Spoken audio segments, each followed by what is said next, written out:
시편으로 여행, 오늘은 시편 24편입니다. 시편 24편 다윗의 시라고 돼 있어요. 어떤 상황인지 정확하게 몰라요. 그러나 내용을 본즉 다윗 왕이 오베데돔의 집에서 예루살렘으로 하나님의 언약궤를 가져왔을 때 그 사건을 그 배경으로 삼고 썼던 시가 아닌가라고 생각해 볼 수 있습니다. 그래서 오늘 본 시편 24편은요, 영광의 왕께 대한 찬양입니다. 그 내용 안에 보면 그 찬양이 창조주 하나님에 대한 찬양이 담겨져 있고, 성전 예배의 참여자, 즉 여호와께 나오는 자에 대한 자격과 축복이 무엇인지를 노래하고 있고, 마지막은 영광의 왕이 입성하는 그 상황을 노래하고 있습니다. 이스라엘 백성들이요, 하나님께 예배 드릴 때 찬송하던 시가 바로 시편 24편이에요. 하나님을 그 나라의 진정한 왕으로 인정하고 그 마음 중심에, 그 중심부에 모시는 지극히 경건한 사역과 연관이 있는 시편입니다. 그러기에 오늘 본문은요, 하나님에 대해서 노래하고 있고요, 오늘 본문은 하나님을 예배하는 자에 대해서 노래하고 있고, 그리고 마지막으로 오늘 본문은 예배자를 만나러 오시는 하나님에 대해서 노래하고 있는 것입니다. 본론으로 한번 들어가 봐요. 1절에 보니까 세계가 다 내게 속하였나니 너희가 내 말을 잘 듣고 내 언약을 지키며 너희는 모든 민족 중에서 내 소유가 되겠고 그랬어요. 뭐예요? 하나님에 대해서 노래하고 있죠. 땅과 거기에 충만한 것과 세계와 그 가운데 사는 자들은 다 여호와의 것이로다라고 하면서 이 세상 모든 만물이 다 여호와 하나님의 것임을 고백하고 있는 거예요. 즉 하나님이 이 세상을 창조하신 분이다. 그리고 우리는 피조물이다. 이 세상의 역사를 주관하신 하나님이다. 그래서 그분의 다스리심에 우리가 순종해야 한다. 우리는 그러한 존재다라고 고백하고 있다는 얘기입니다. 그래서 그가 창조하는 것에 대해서 보세요. 여호와께서 그 터를 바다 위에 세우시며 강들 위에 건설하셨다라고 이 사실을 증거하고 있지 않습니까? 그 두 번째는 하나님을 예배하는 자들에 대해서 얘기하는데 3절에서 6절이에요. 피조물 된 인간에 관해서 이야기하고 있어요. 이것은 당연히 하나님을 예배하는 자가들이 되어야 한다는 것을 담고 있어요. 하나님을 예배하기 위해서 어떤 준비가 필요한지를 밝히고 있어요. 3절 볼까요? 여호와의 산에 오를 자가 누구며 그의 거룩한 곳에 설 자가 누구인가? 그러니까 하나님을 예배하기 위해서 어떤 준비가 필요한지를 꺼내고 있죠. 그래서 하나님을 만날 수 있는 자, 거룩한 자리에 설 수 있는 자가 누구인지를 묻으면서 시작하고 있는데 그 자가 누구일까요? 4절 보니까 그 자에 대해서 답이 나와요. 보세요. 곧 손이 깨끗하며 마음이 청결하며 뜻을 허탄한 데 두지 아니하며 거짓 맹세하지 아니하는 자로다. 4가지 항목으로 이러한 자가 누구인지를 말하고 있습니다. 누구예요? 손이 깨끗하며 마음이 청결하며 뜻을 허탄한 데 두지 아니하고 거짓 맹세하지 않아야 한다. 손이 깨끗해야 된다. 뭐겠어요?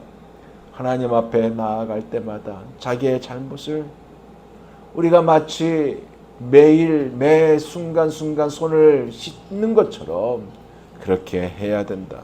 마음이 청결한다. 마음이 청결한 자는 하나님을 본다고 그랬습니다.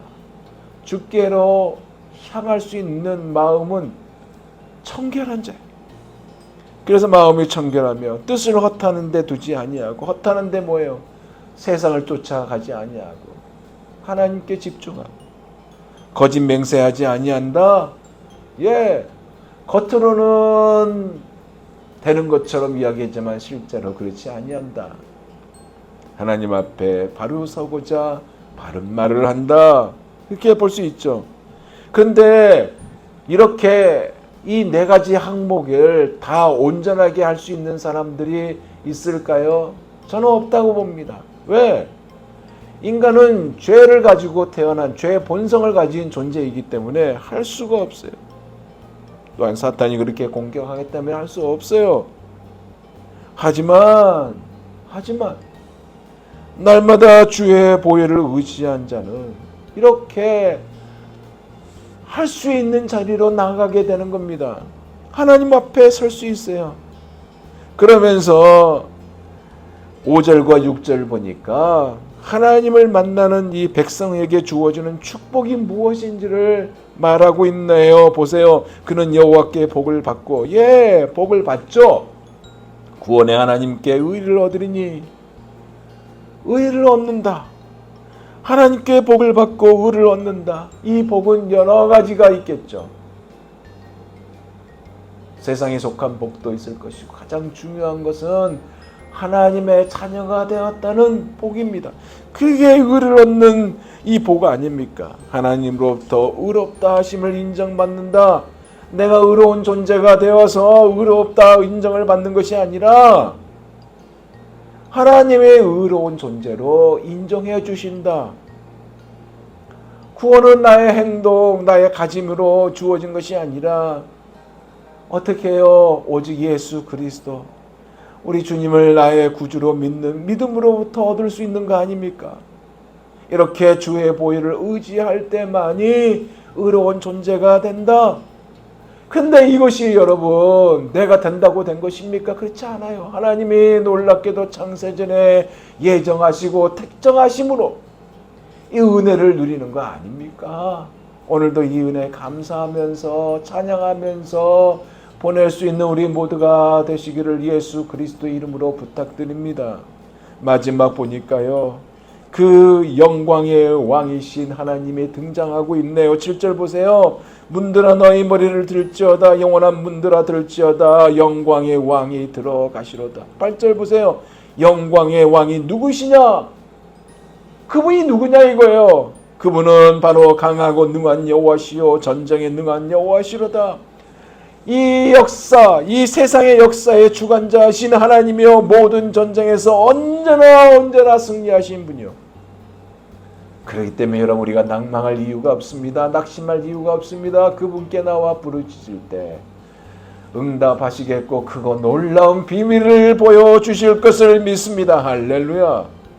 그분이 바로 여호와 하나님을 다윗은 선포하고 있습니다. 그러면서 특히 9절에서 10절 보니까 강조하고 있는 것이 뭐예요? 영광의 왕이신 만군의 여호와 하나님을 강조하면서 찬양하고 있어요. 문들아 너희 머리를 들지어다.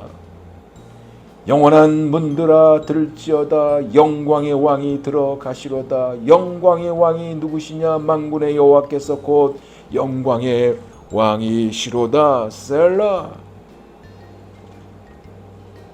이 세상 역사를 주관하신 분, 창조주 하나님, 그분이 들어가신다.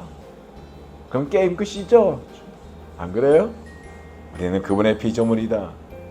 창조주 하나님께서 이 세상 역사를 주관하시며 우리의 인생을 다스리시니까 우리가 우리 삶을, 우리의 모든 것들을 그 모든 것 안에 여러분이 기도하는 기도 제목 다 포함된 거 아닙니까?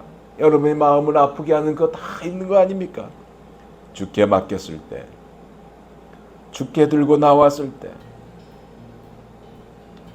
때로는 우리의 삶 속에 이해가 안 되는 그러한 일이 일어나도 하나님의 섭리와 하나님의 인도와 계획이 있음을 믿고 하나님 우리와 함께 하신다는 이 사실을 믿으면서 담대히 주 앞에 나와 구하고, 그래서 영광의 왕이 들어가심으로, 주께서 개입하심으로 여러분 삶 속에서 하나님의 놀라운 일들이 일어날 것을 믿습니다. 그것을 노래할 수 있는 우리 모두가 되기를 바랍니다. 피조물된 인간은 그대로 버려두지 않아요. 하나님이 여러분을 선택했는데 선택만 해놓고 내버려 둘까요? 그렇지 않습니다. 끝까지 책임져요. 성화되게 하고 영화되게 하고 함께 동행하면서. 그래서 오늘도 여러분이 기도하면서 하나님의 뜻을 발견하고 하나님 앞에 나아가고자 애쓰는 그러한 모습, 세상에 속하지 않으려고 몸부림치면서 주의 모습을 닮아가고자 하는 그러한 모습, 성령이 함께 하심으로 오늘도 주의 이름을 높이며 힘차게 문들아 머리 들어라 영광의 왕이 들어가신다 하면서 찬송하며 나아갈 수 있는 여러분 모두가 다 되시기를 예수 그리스도의 이름으로 축원드립니다. 아멘. 기도하겠습니다.